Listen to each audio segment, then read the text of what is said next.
Today, we're going to talk about focusing on improving your relationships with yourself, with close family and friends, and with God. Welcome to another episode of the Mental Health Break Podcast. I'm your host, Dr. Nafisa Sikandri. Before we get to discussing our themes for the month of February, I wanted to address some of the messages I've received so far from a few of you. Basically, the theme of the messages have been, why focus on happiness when the whole world is burning down? And my answer is, why not? I've been in the US for over 45 years, and in those 45 years, I don't remember any specific year when there wasn't some sort of catastrophe happening somewhere in the world. I think since the beginning of time, that's been the case, but what's different now is that we're being bombarded by it, and we're unable to divert our eyes. But just like there wasn't much I could do in the past 45 years in stopping catastrophes of the world, there's not much I can do now. But I know that when I'm happy, I end up being kinder, more charitable, more supportive, and more productive than when I'm angry, sad, bitter, or hopeless. I choose to focus on the areas I can control in my life and then act accordingly in making an impact on the lives of those around me, whether that be my family, my community, or those in need around the world. My misery is not going to change the world, but my optimism, my productivity, and my kindness might. So it's not that I don't care about what's happening politically, environmentally, or even financially out in the world, but I choose to focus on what I can actually control and channel my energy there and stop passively consuming the latest breaking news, since that will never show me any good news and will always be bad enough to activate my stress response. I choose to focus on God being in control of it all, and I focus on the goodness of the people and be hopeful that it'll all work out as it should instead of focusing on fear, dread, and impending doom. When we're mentally healthy and strong, we become better problem solvers and act out of kindness and compassion instead of bitterness, anger, and revenge. So I choose happiness.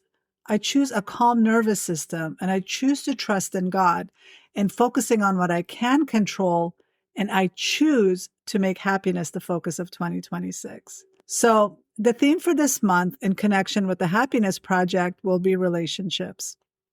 If you're a past listener to the Mental Health Break podcast, you will know that I started the Happiness Project, which is a 12-month project focused on building a community of like-minded individuals who would like to create more happiness in 2026. The private community membership allows you to explore ways to improve your life by making small changes each month, expanding your comfort zone, and getting support along the way in a safe and supported environment.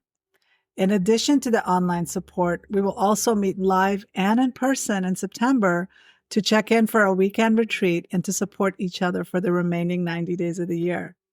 If this sounds like something you'd like to explore, head on over to drsikandri.com/happiness-project. So last month, we focused on the concept of energy and decluttering our mental and physical environment and spaces to create more positive energy and create a calm and peaceful surrounding. I mentioned how I not only started with decluttering my master closet, but I also started clearing the clutter and the debris in my front and backyard and became more mindful about how much time I was wasting scrolling YouTube shorts. So did doing all that make me happier? I don't know if I was necessarily happier in January, but I was definitely calmer. I was in a better mood, I was more productive, and I was being more energized and optimistic about what I was doing, and also being way more efficient.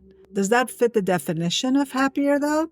According to the internet definition of what being happy means, well, it means feeling or showing pleasure or having a sense of confidence and or satisfaction with either people, an arrangement, or a situation. So yes, I guess I felt happy this past month, but I'm not sure if it was directly related to my decluttering, but maybe the improved energy around me led to me being more happy. What about you?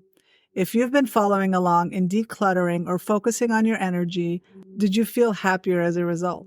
Let me know in the comments or text me. In January, I also interviewed an energy medicine specialist, and we addressed how much the energy in our internal and external world impacts us. She also talked about the importance of honoring our spiritual being and grounding ourselves in order to be aligned energetically. It was a great interview connecting the themes for January and February, so be sure to listen to that interview if you haven't already. So this month in February, it being the month of Valentine's Day, it seemed fitting to address relationships. This month is also when Ramadan starts, so since I will be fasting and focusing on improving my relationship with faith in God, I thought we'd focus on improving our spirituality this month as well. I'm a firm believer in the 5 pillars of mental health, which includes mental, physical, behavioral, emotional, and spiritual. Remember that we are spiritual beings having a human experience and not humans having a spiritual experience. Our spirit is energy. And because it's energy, that means energy never goes away. It always was and it always will be. It just transforms. Our soul is energy, and we need to nurture it just as much as we nurture our body. I believe all 5 areas need to be addressed in order to be as mentally healthy and flexible as possible in life. Mental flexibility creates happiness in our lives, but being mentally rigid creates unhappiness and misery in our lives. So I want us to focus on becoming more mentally flexible in life, and that happens when we improve the 5 pillars of our mental health. Throughout this year, I hope to share tips and strategies for how we can improve in all areas of our lives, but we'll dive deeper with each topic during our monthly live calls inside the private community. For our February theme, I want us to focus on the relationships in our lives, but I also want us to start with our relationship with ourselves. For example, how are you treating your body? Are you giving it kindness and talking nicely to it?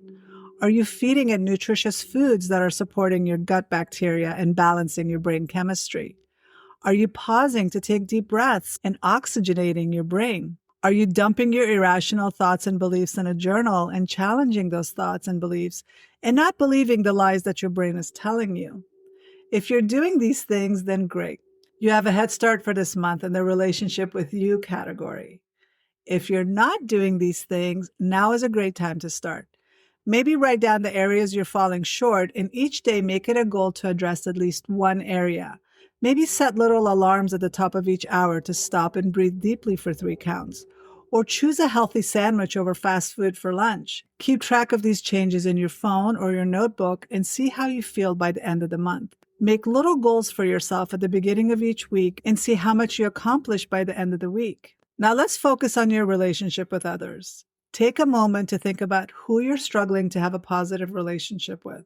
What is it about this person or these people that are making it difficult to have a healthy relationship with them? Can you forgive them, not because you're okay with what they did, but for the simple reason that you no longer want to carry them around with you forever or allowing them to live rent-free in your head any longer? Most people don't even know we're harboring hate or anger towards them, but that hate and anger is slowly eating you up and destroying your health. Can you drop the hate and anger and no longer allow it to weigh you down? This doesn't mean you have to become a doormat and allow people to continue to abuse you. This means that you are drawing a firm boundary around you that you won't tolerate abuse or mistreatment any longer, but you're also distancing yourself from those people. For people that you can't separate yourself from, like your parents or your children or your partner, can you limit the time you spend with them when the conversation becomes hurtful or toxic? Can you go to therapy and see if you can resolve the issues between you? Take inventory about your relationships and ask yourself, how are you contributing to the negative interactions? What's your role in it? Sometimes it really does take 2 to tango, and this means that it's the interaction of both people in a conflict that makes it escalate. So ask yourself if you're in any way contributing to the negativity, and then see how you can change your reaction or your tone or your communication styles. Focus on the areas that you have control over and see if there's anything you can do to make the situation better. I love journaling for getting my anger and frustration out in a safe place. If I'm really upset about something or something someone said or something they did, I find it helpful and easier to really go off on them inside my journal instead of to their face. Journaling diffuses my rage and anger so that when I do get to speak to that person, I'm a much calmer and more rational and reasonable person to have a conversation with. So try journaling out your rage and anger before having difficult conversations, and then let me know if that helps you improve your communication. Another thing we all can do is learn better communication skills. Sometimes not knowing how to communicate can escalate a situation and lead to unnecessary conflict. Communication is a learned skill, so anyone can learn skills that will help them avoid unnecessary conflict. There are so many videos and books written on this topic, so go to your local library and pick up a book or visit YouTube and watch videos on the topic. Invest time in improving your communication skills because these skills will serve you in every area of your life.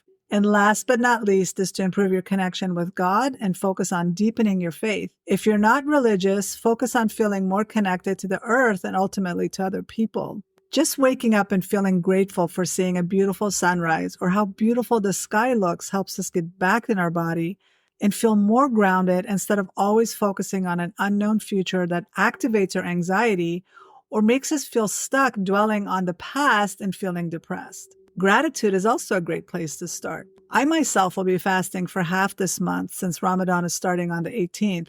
Fasting is a great way to build resiliency and to demonstrate to yourself that you can do hard things. Abstaining from food or water for 10 to 12 hours not only allows your body to repair damage, but also teaches you that you are in control of your mind and your body. Ramadan also forces me to focus on humanity at large and helps me to be more grateful for having food when so many people go without food on a daily basis, even in a rich country like the United States. I use the month of Ramadan to focus on charity, my worship, and being more involved in my community. So what are some ways that you can improve your faith or religious practice this month? Write it down and write 2 to 3 goals each week that helps you feel more grounded and more spiritually connected. One exercise I like to write down is 3 different things you're grateful for every single day.